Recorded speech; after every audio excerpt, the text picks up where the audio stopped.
I So, noticed that too. Mm. so we're actually doing 21 and 22 tonight. So starting with 21 from the Jane English version. The greatest virtue is to follow Tao and Tao alone. The Tao is elusive and intangible. Oh, it is intangible and elusive, and yet within its is let me try that again. And yet within is image. Oh, it is elusive and intangible, and yet within is form. Oh, it is dim and dark, and yet within is essence. This essence is very real, and therein lies faith. From the very beginning until now, is its name has never been forgotten. Thus I perceive the creation. How do I know the ways of creation? Because of this.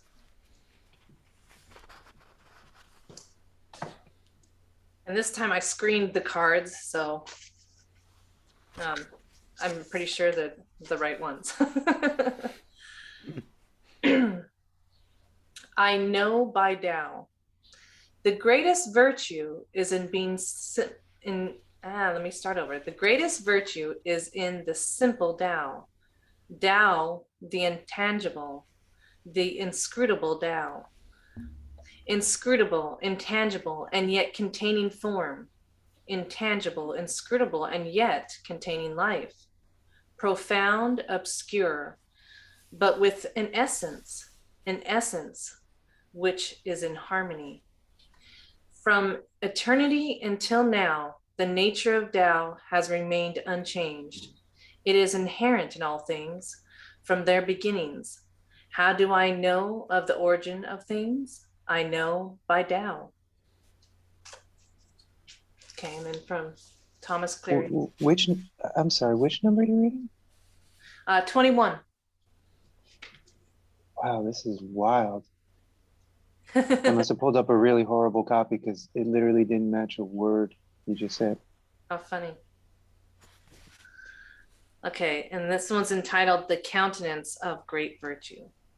For the countenance of great virtue, yeah, and this one's even weirder. Okay, only the way is to be followed. As a thing, the way is abstract and elusive. Elusive and abstract. There are images in it. Abstract and elusive. There is something there. Um, I've never seen that word before. Recondite, hidden. It has vitality therein. That vitality is very real. It has truth therein. From ancient times to now, its name is the undeparting. Thereby are seen all beauties. How do I know all beauties are thus? By this. Okay. Last but not least, Ursula Le Guin, The Empty Heart. The greatest power is the gift of following the way alone. How the way does things is hard to grasp, elusive. Elusive, yes, hard to grasp, yet there are thoughts in it. Hard to grasp, yes, elusive, yet there are things in it. Hard to make out, yes, and obscure, yet there is spirit in it, veritable spirit. There is certainty in it. From long, long ago till now, it has kept its name. So it saw the beginning of everything. How do I know anything about the beginning? By this. I like that one the best. Who wants to go next? Do you want me to go with Stephen Mitchell's, or do you want to go Paiji? Yeah, you go first, Okay. Brian. The master keeps her mind always at one with the Tao. That is what gives her her radiance. The Tao is ungraspable. How can her mind be at one with it? Because she doesn't cling to ideas. The Tao is dark and unfathomable. How can it make her radiant? Because she lets it. Since before time and space were, the Tao is. It is beyond is and is not. How do I know this is true? I look inside myself and see. Thank you, Brad. Mine is I have kind of pasted, copy pasted into the chat because I'm afraid that my accent may not make it easy to understood. So I put my verse, my translation in the chat room. And so while I'm reading, and you guys can read over it. And my translation is very close to what Alice has been translated. I don't see Oh, yours yet. Do you have to give him permission, Alice? No, it's Again? in the chat. Oh, So it's in the go down to the chat. Oh, I'm bottom. sorry. I'm sorry. Okay. yeah, Okay. yeah. If you go to chat and then I read, I that's got probably it. easier for you to understand. Yeah, I got it. So, Alon, you okay? Oh, Yep. yes, yes. Okay, good. Okay, let me start. The mark of the ultimate De is to follow Tao alone. Tao is elusive and evasive. How evasive, how elusive. Within it, there are images. How elusive, how evasive. Within it, there are beings. How deep, how dark. Deep down, there is a vitality. This vitality is real, very real. Deep down further, there is a belief. From ancient present back to ancient time, its presence has never ceased. Following it, I perceive the origin of all beings. How do I know the profile of the origin? With this. Let me give a bit of explanation. Firstly, this chapter is quite a puzzling piece, I think, at least to me initially. The reason because this verse is trying to describe something is undescribable, which the author mentioned in the very first line of the first verse. It's trying to describe the Tao as absolute. That's why he uses the words elusive, evasive, basically meaning the same thing. But it's quite a deep. It tried to actually make, even though it says Tao that can be spoken of is not the Tao of the absolute or the eternal Tao. But here, nevertheless, he tried to make observation what it is. That's how I understand. First line is to give the definition of the concept called the De. That De is also appear in the title of the book, Tao Te Ching. That De I spelled as DE, and others are spelled in the previous way of pronouncing is TE, I specify DAO for Dao, and others say TAO Dao, which is it's all same thing. Now, this concept, De, is like a virtue, like a merit. I believe that concept predates the book. So the author, to put this line there, tried to redefine this concept. He argued this ultimate, this virtue, the Tao, it should be according to the Tao. Is to follow Tao alone. So what he's arguing about, we are talking about is really should only reflect how a person is connected to the Tao, how his action is follow the Tao. So that's the first line, which is not much to do with the rest of the verse. But the following verse I put as a second paragraph is quite profound, revealing, if you like. The first one is talking about, it's kind of if you look at the second, the following paragraph, is try to say I'm tracing back from present back to the ancient time, and this is how he does in the second paragraph. Firstly, he tells you what you see is the image. This is truly reflect everything we see and know. It's merely its image, right? Obtained by our senses. So that's my understanding of image, right? Everything we see is actually image, not itself. To the true existence is the next layer, is the actual thing. It's the being. I translate the being. It's just like things. My definition of being here is the all existence, whether living being or not, all beings. And the reason I use that is because the initial, I used the being and non-being as another important concept in my first verse, if you look at. And the next, he described underneath further, you can think about this. He's now talking about the layer of realities, right? First image is that what we see, and then is the actual beings, which is we all know now in science. It's really the particles. It consists of all the particles, which our vision, our senses is not see directly. All of the what? Say that again. Particles. Particles. Yeah, okay. they are basically all the particles in vibrating form, right? In a wave form, Right. Which is really underneath that you don't see actually individuality. There is no individual boundary, really. If we can see that,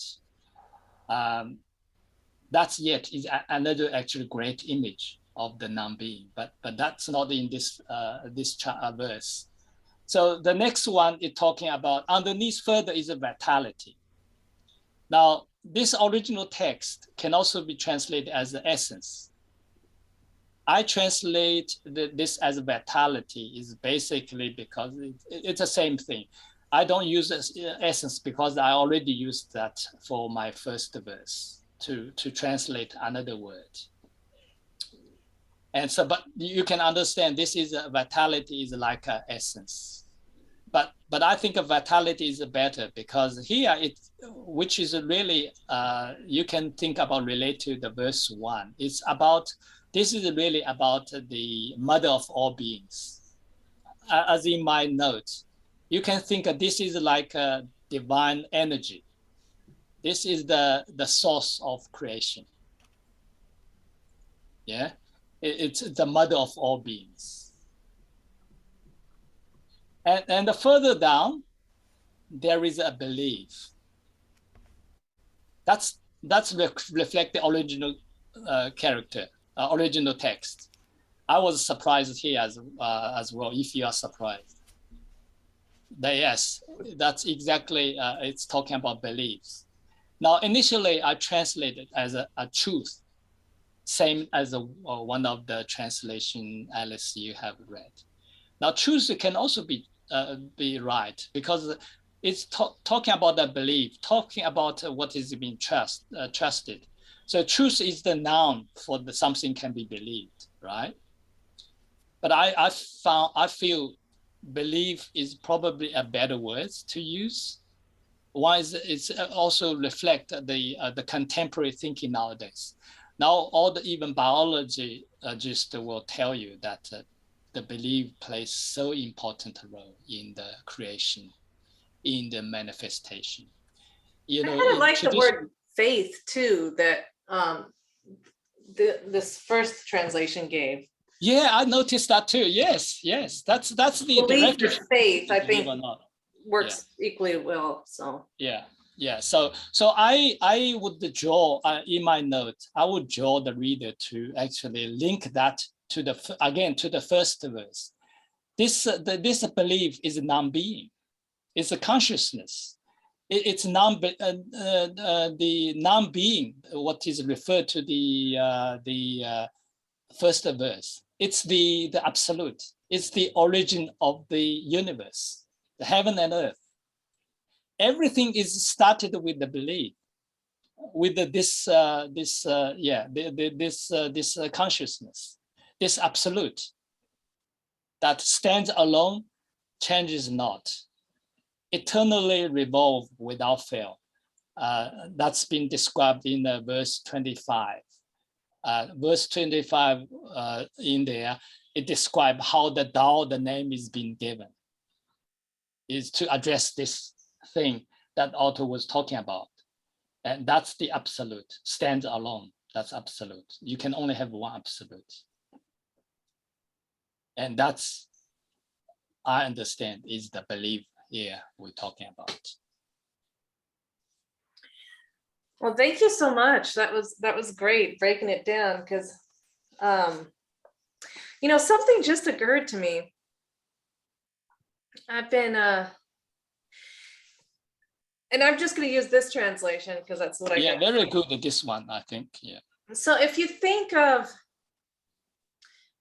well, just put yourself as the creator. We all have a little bit inside of us. So as the creator, we are our own creators. We are creators if we allow ourselves to be. So think of how that works. So if you want to manifest something, if you want to change something in your life, it first starts with a visualization. It starts with the image, but in your mind. And then from there, it manifests, it takes form. And I think when something has a form, and also think of yourself as a god, like you're creating a being too. So that's why I want you to kind of envision here. So once you have the shell, you have the form, then you have to give it essence. You have to give it life. You have to give it energy. And I'm also thinking of this in a magical way too, as in paganism and stuff. So that's kind of what you do when you cast a spell. You first visualize it, then you give it kind of like a form, and you give it energy. And then all of that, it requires then it's just faith that it will become, that it will manifest. And with spell casting, it would be you let it go. So once you visualize it and you give it form, you like manifest it with your energy, then you let it go. You have faith that the universe will take it, that the energy will take it and create it for you. The same thing with the law of attraction, or anything that you're trying to manifest in your life. This really is kind of, it breaks it down just like as the creator does it. And we are creators, and we can do this. That is our gift. That is our miracle, as in A Course in Miracles. It's actually happening in our body all the time. Exactly. And people say you create your own sickness. All the cells, the rebirth, all the regeneration of the cells are actually very much it's influenced by our belief, our dealing in a day-to-day reality.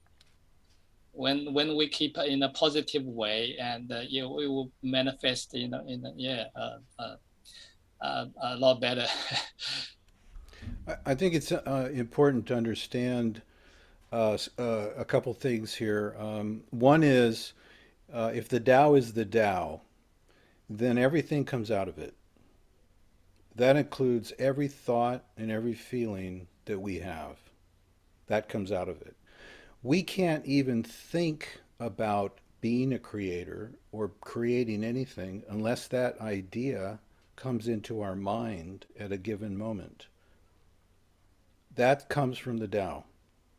So everything that we think we're doing is because of the source of everything that is handing that to our consciousness.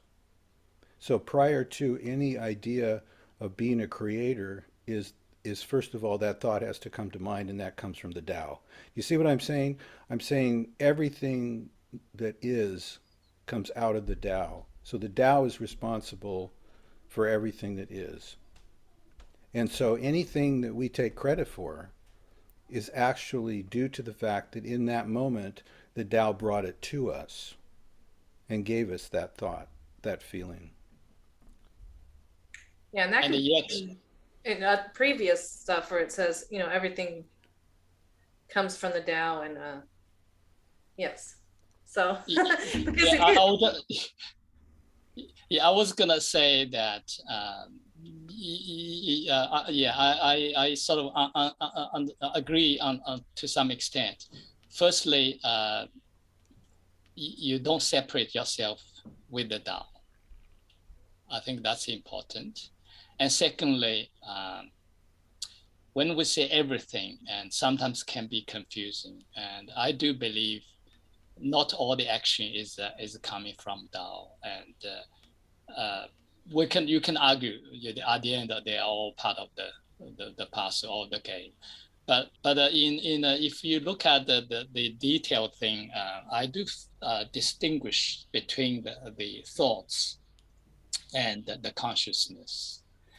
And thoughts, our mind, usually come with the experience, usually as a result of our left side of brain, the analysis of the previous data that are collected, and rather than necessarily deal with the fresh data and using our consciousness.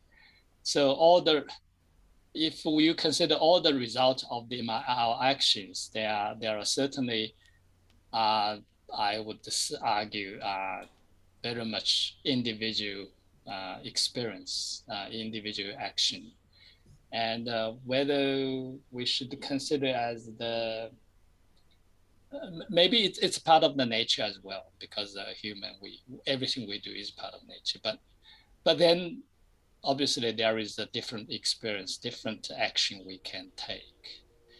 So I'll just say that uh, I just hope that our understanding of everything is done by the Tao. It does not actually make us to feel that we don't need to do anything, or we can do anything, because everything will be under the Tao anyway. You know what I mean? yeah, you're just meaning I know there'd it's be no very hard free to will, describe. right? If Yeah, the Tao controls everything, there'd be no free will. There'd be no. There isn't yeah. any, actually. There And I isn't would any free say, will. I mean, I kind of agree with both of you in a way, because yes, we were created by the Tao, but at the same time, we do have these egos, and I think that gets in the way of this direct translation, or this direct source of the Tao, and entering us, and actually us being able to, I think translate is a good word there, to actually be able to translate that energy, that essence, that vitality, um, into, I guess, creation, or just understanding. You have to have, and I firmly believe you have to have silence in order to hear the Tao. And I think that comes also with the only with everything do you have, or only with nothing do you have everything. So everything is available to you because the Tao is everything. It's available to you, but yet you have to have nothing. You have to empty yourself in order to I like to say tap into that ley line. I call it the ley line of love. That's recently been given to me, but in order to tap into the ley line of the Tao, to have that, to feel that, and just really understand it and know it and hear it and be it, you do have to shut off those thoughts. I don't think it would come to you otherwise. Be careful of the ego, though, because the ego likes to take credit for things. Oh, for sure. Yeah. You got to. That's why I say that. I mean, That's why I look at this and I say, Brent gets in the way when he thinks he's the one that's initiating things. Like I don't see Brent as an initiator. I see him as a phantom image You were talking about images earlier, Paiji. I see it as a phantom image that arises in consciousness, fooling consciousness into thinking that it is that ego, because that's what we're all taught when we're children. You know, we're not taught that we're one. We're taught that, you know, we're individuals and we're competing with each other and we got to fight and to get, you know, to get what we want and all the rest of that stuff. And so that helps develop this idea of an ego that wants to take responsibility for things. So anyway, in my impression of this, I see um, myself as being part of everything. Everything's coming through me. I don't really create anything. I simply, at best, move what comes to me around, and it may show up as being whatever. But it's like I don't even know how that works. All I know is that I'm watching something happen, and I have no idea how it's really taking place or what's behind it. You know, we can I mean, everything we're talking about is an image in our minds. The whole idea of the Tao is an image. We don't get, like what you were saying, we don't get to the reality of it. We get to what appears in consciousness, which is always an image, especially ourselves. When we talk about ourselves, that is an image also. So this reminds me of this scene in Jesus Christ Superstar where Pilate has Jesus, right? And he looks at Jesus and he says, I have your fate in my hands. And Jesus says back to him, you have nothing in your hands. All power comes to you from far beyond. Everything is fixed and you can't change it. And I thought that was one of the most astute things in that movie. And I don't know where the guys got that, but it just sounded absolutely perfect to me. Thank you. Thank you for Well, sharing. and Yeah. that actually ties back to what you were saying before about the nature of free will. Like, did Pontius Pilate have any decision in how that went, or was it all, did it already exist and he was just playing out his role? Yeah. It's an interesting way to look at things because then you're not involved. Then you're just observing things. A lot of people talk about co-creating or creating their lives, but I think people talk about that and they talk about it because they try and do it and it doesn't work. And any idea you have, any idea that to do anything comes from wherever things come from. So you can't really take credit for the thoughts that come and the feelings. If we could control those, we'd be feeling blissful all the time. But we can't control those either. So it's like we it's like the image of us as the creator or the co-creator, I think is part of the way the ego operates, and I don't think it's valid.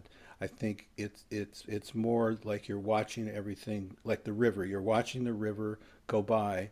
You're taking note of what's happening, but get out in that river and try and stop it. Try and get it to go in the opposite direction. And it's extraordinarily difficult to do that. And even if you try to do that, you're only trying to do that because in that moment the idea came to mind and you had a desire to do it. None of which you create. Anyway, that's my opinion of this. I guess I have to slightly disagree because lately I've been very steadfast going on my mindfulness walks, and I agree with you that everything comes, certain ideas, yes, come from the Tao, but I do think the ego, it's just, I can't put it into words, but as far as not taking credit, I totally agree with that. But the thoughts and the emotions, yes, those are all perfectly controllable. They can, if you let them go, if you come to that place of silence, there are no thoughts. So you can't say that those are coming from the Tao, because when you are in that place of silence, you do feel that energy. Then words come to you, but they're not your words, they're not your thoughts. I can't explain it any other way because the Tao cannot be explained. That's something I've been struggling with a lot lately, though, because if there's nothing but the one, then how can you start distinguishing between what doesn't come from it? If there's only the one thing, then there can't be anything else, can there? That's a good point. Well, I think our minds just gets wrapped up. I think just the way our minds work, all form, yes, comes from the Tao. Everything has that energy, right? But I think this is just part of creation. We were given this, I call it a liaison between the Tao and our bodies. So in order for the Tao to know itself, it had to have this kind of like, I want to say separate consciousness, but it had to have this translator in a way. And it just, I don't want to go into this big theory I had the other day about the devil in the Bible, or Satan, but I believe that the ego, when they talk about Satan in the Bible, is Satan. The ego is that entity, because it came to a point where it was once part of God, it was once part of the Tao, and then it just got bigger. It inflated itself and thought it had all the power. And Well, no, see, that's where it gets tricky though, because if the purpose of its creation was so the Tao could experience itself, wouldn't that expansion also be necessary? And then from that perspective, wouldn't it be as much of a blessing as we perceive it to be a curse? Yeah, that's another excellent point, because this other book I'm reading with this other group, Satan is another angel, and he's not bad. He's operating under the auspices of God, with the okay of God, and he's doing what needs to happen, I guess, which is like saying, "Hey, there's another way," and the option presents itself.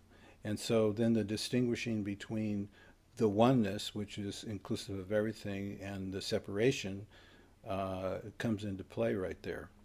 So I think, so Satan is kind of working on the side of pointing out separation and pointing out what can happen if you're separate, so that we can see oneness a little bit more clearly. But then again, that's just an image that's arising in my mind at the moment.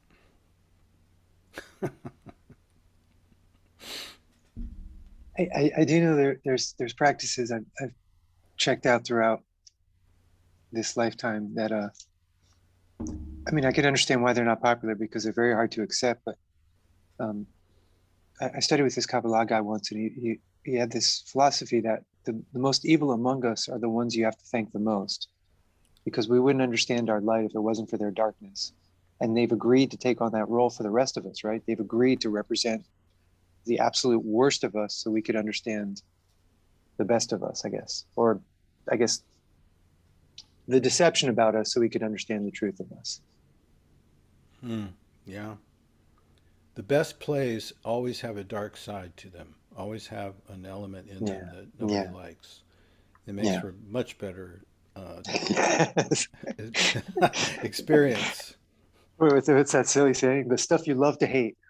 I'm having a crisis over here. So, Brent, if you want to go ahead and get started on the next number 22 and page. I've only got one copy here of mine, so that's what we'll have to work with. Yeah, that's fine. And then page E can go, and then I'll join you all once the crisis is averted. So, okay. Sorry, you guys. Number 22. Yeah. Okay, so this is a long one. Do you want to start and talk about this, Paiji, or do you want me to go first? I can't hear you. You're muted. You're muted. Me or Paiji? No, Paiji. You are muted, Paiji. Muted.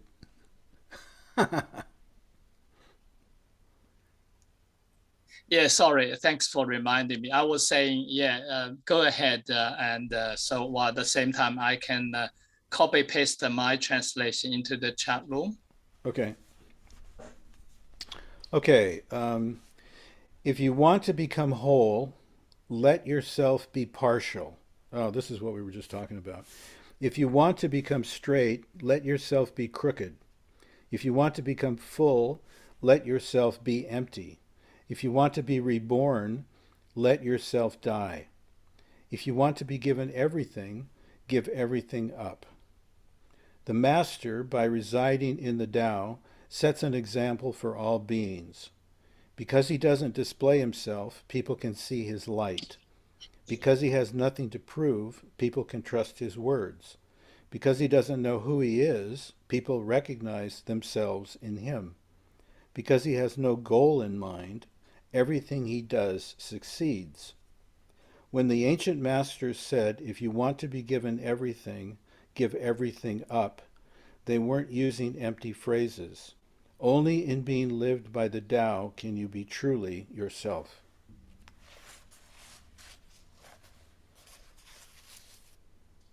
Yeah, I think it's quite a good, great interpretation, and still quite a close to the original text. And this verse is quite interesting, and the particular first paragraph, I think it is a bit hard for the Western reader to understand. Mm-hmm. Because the mindset in the West is all about, you don't want to be showing yourself as a pushover, as a soft, target. We all want to be, showing as a tough. While this is quite a contrary to our mindset, I believe. So it does, require some. Hopefully the first 21 before that have put people's minds in the right position to be able to get something from this. Yeah.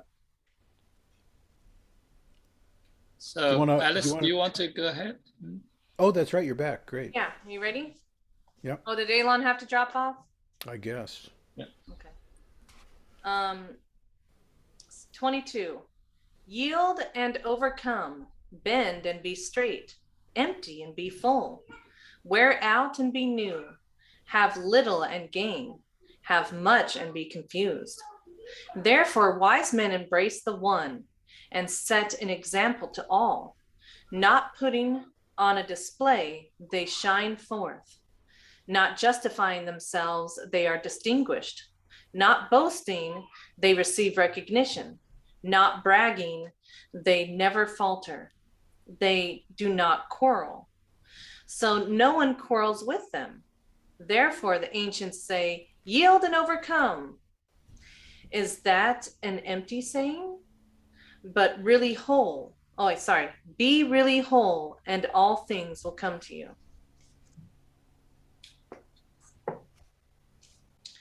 Okie doke. Oh, Elon's trying to get back in.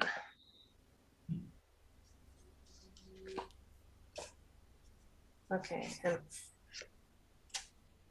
I'll read the card last because it's actually in the other book.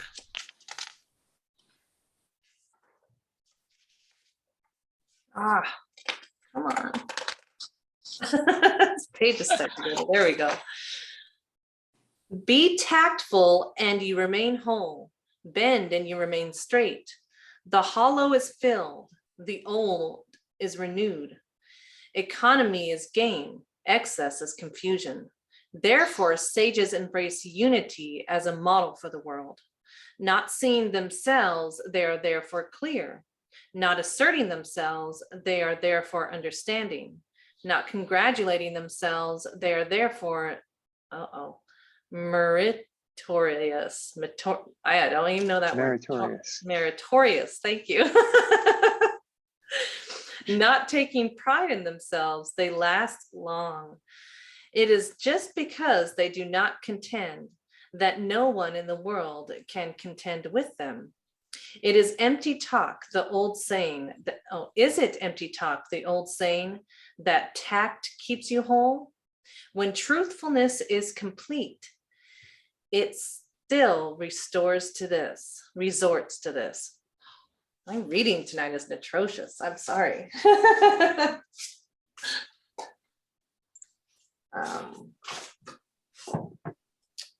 Okay. I guess I'll go ahead and do the card. Adaptability. Those who adapt themselves will be preserved until the end. That which bends can be straightened. That which is empty can be filled. That which is worn away can be renewed. The sage embraces simplicity, not being ostentatious. The sage shines.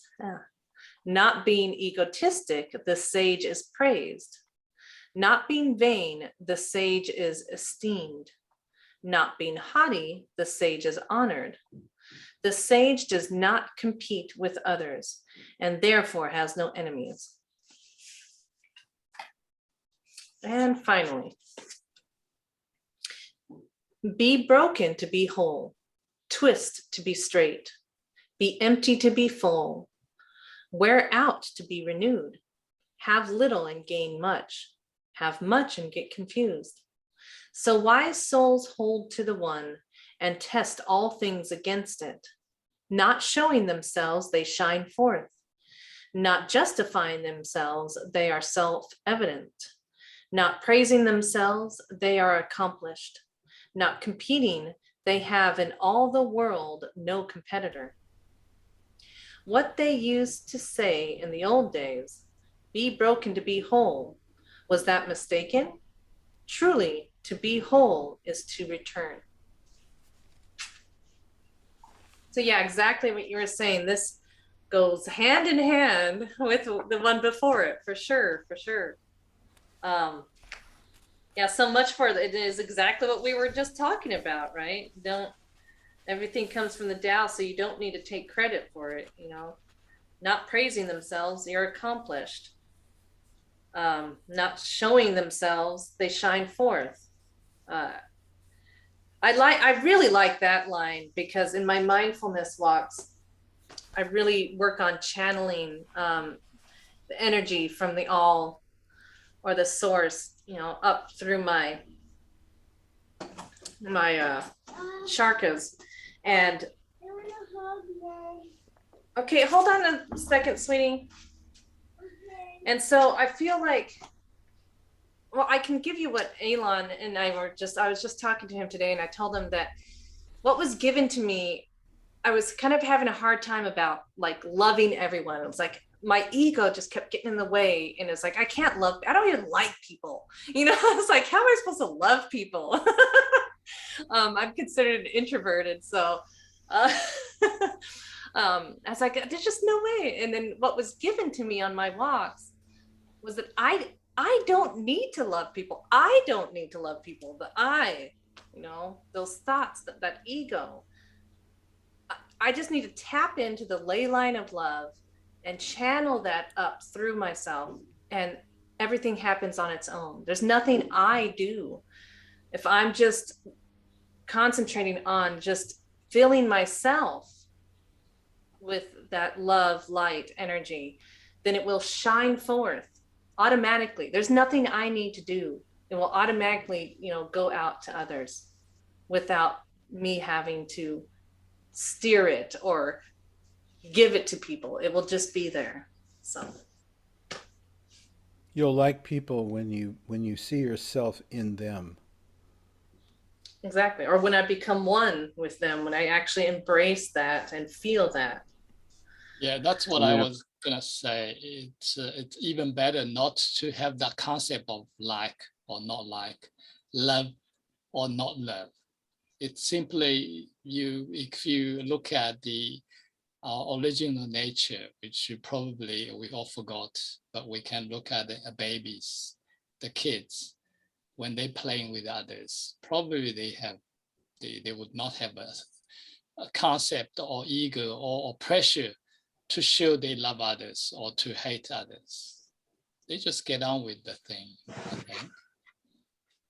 So impartiality is our norm, is our original nature. And without thinking about a dislike, you also don't need to think about like. Same thing about love and hate. Then you're born on Earth, and then you learn all this stuff, and you have to unlearn it. Yeah, that's how our mind works. You're talking about, the baby, and just think about like animals too. Like baby animals are the same way. They're trusting of everything. They'll come up to a human or whatever. It's their parents that you have to pull them back and be like, no, no, you have to be afraid of that other entity, that other being. You have to be afraid of this. So yeah, our parents tell us, no, you shouldn't do that, because that's why we have to take care of babies, because they trust everything. They'll do whatever. They have no concept of right or wrong, or what can hurt them and what can't hurt them, what they should eat and what they shouldn't eat. So yeah, it's that concept. Yeah, this is a very much to do with our survival needs, and which, if we use the analogy of energy, and which we can think about this way. You assess your energy, whether the thing you are dealing with, the thing you are close to, will draw the energy more than you can afford. And so you from time to time you do withdraw yourself, and that does not necessarily you not showing love or you dislike. It simply reflects what your survival needs is, what your energy level you have. So to me, I usually always thinking about, not think about whether love or not, because we are all connected. There is no point about love or not. But I do assess myself in terms of the energy I have, whether I'm able to assist others, can have the energy to surplus energy, if you like, if I see things that can draw your energy greater than you can afford. So you just have to, it's kind of self-surviving thing, and it does can happen. And so mother would do naturally try to protect their kids in terms of assessing their kids, the children's the energy level, the ability, whether they can survive well with that environment, perceived to can draw the energy. So I think while I understand all things are connected, that there isn't really, we shouldn't think about the level of hate or like or dislike. But I say at the same time, you do need to act with your instinct in terms of how to protect yourself and survive.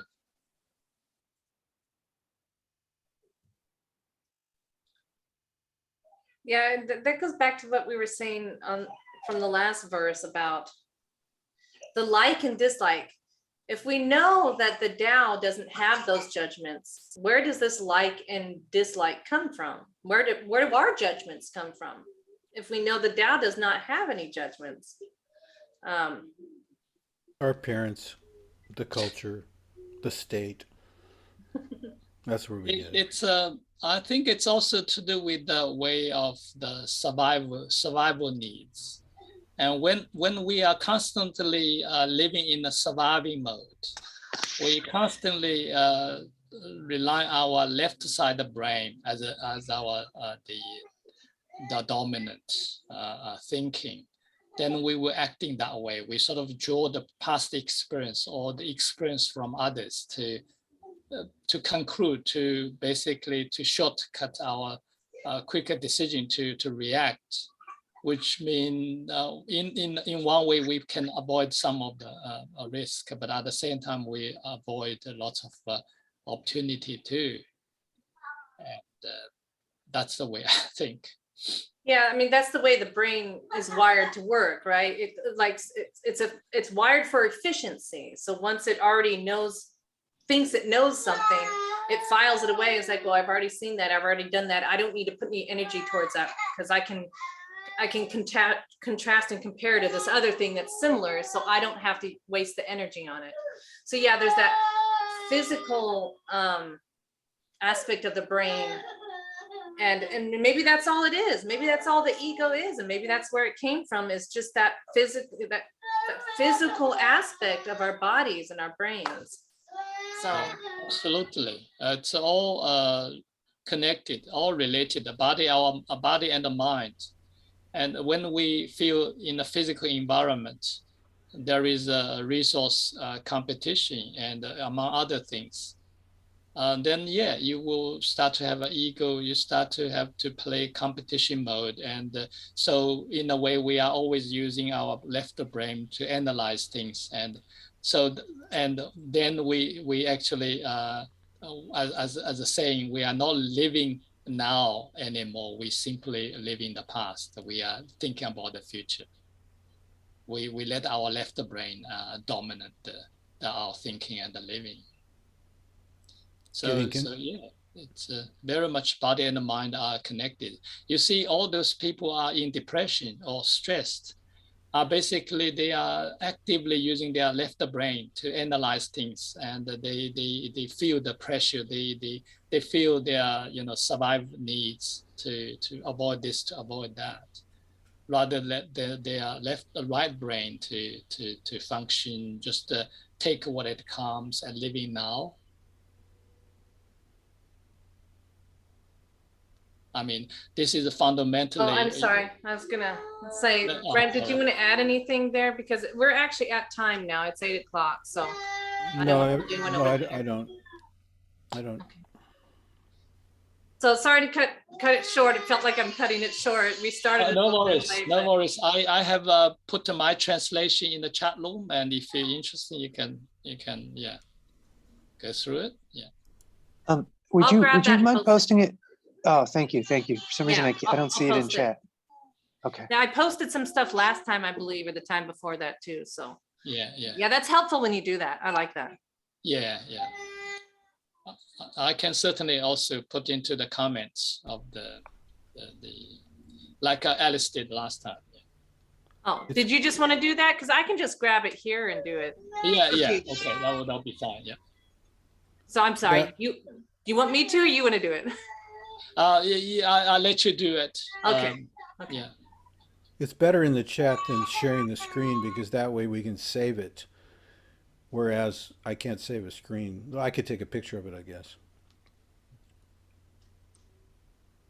Okay, well, thank you everybody for your time. I feel so blessed to just have you joining, and I get so much out of these every week, and every other week now, I guess. But thank you so much for your time and energy. Thank you, everyone. Yeah. Couldn't help Thank you, guys. It was good meeting you, Brent. Bye-bye. Good talking to you, Brent. Bye-bye. Yeah, you too.